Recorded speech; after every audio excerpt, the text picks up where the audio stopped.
La colonisation de Mars, un défi colossal pour l'humanité, exige une approche radicale en matière de survie et de construction. Les survivalistes avertis le savent, l'adaptabilité et l'innovation sont les clés du succès dans un environnement hostile. L'exploration de l'utilisation du sang humain pour créer des matériaux de construction sur la planète rouge révèle une piste surprenante. Cette idée, aussi audacieuse qu'elle puisse paraître, mérite une analyse technique approfondie. La construction sur Mars est un défi majeur. L'astrocrète, un matériau composite à base d'albumine séricumène, HSA, et de régolithe martien, est au cœur de cette approche novatrice. Ce matériau présente des propriétés comparables à celles du béton terrestre, avec une résistance à la compression de 25 MPa.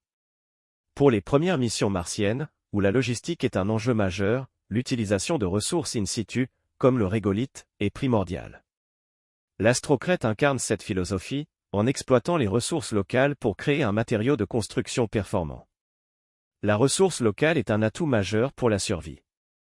L'ajout d'urée, un composant présent dans l'urine, la sueur et les larmes humaines, améliore significativement les performances de l'astrocrète. La résistance à la compression peut atteindre 40 MPa avec l'urée, surpassant ainsi celle du béton traditionnel. Cette amélioration de la résistance ouvre la voie à la construction de structures plus robustes et résistantes aux conditions environnementales extrêmes de Mars. L'optimisation des ressources disponibles, même les fluides corporels, est une approche pragmatique pour un survivaliste. L'optimisation des ressources est essentielle. Un équipage de 6 astronautes pourrait produire environ 500 kg de ce matériau lors d'une mission de 2 ans. L'astrocrète se prête à diverses applications, des fondations d'habitation au renforcement de structures gonflables. De plus, sa compatibilité avec l'impression 3D ouvre la voie à la construction automatisée sur Mars. La rapidité et l'efficacité de la construction sont des atouts majeurs pour la survie. L'impression 3D est une technologie prometteuse. Cependant, l'utilisation de l'astrocrète soulève des défis importants.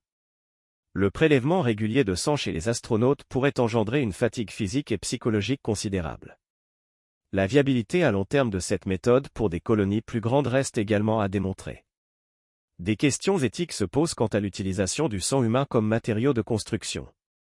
La gestion des risques est primordiale pour la sécurité. Face à ces défis, des alternatives à l'astrocrète sont explorées.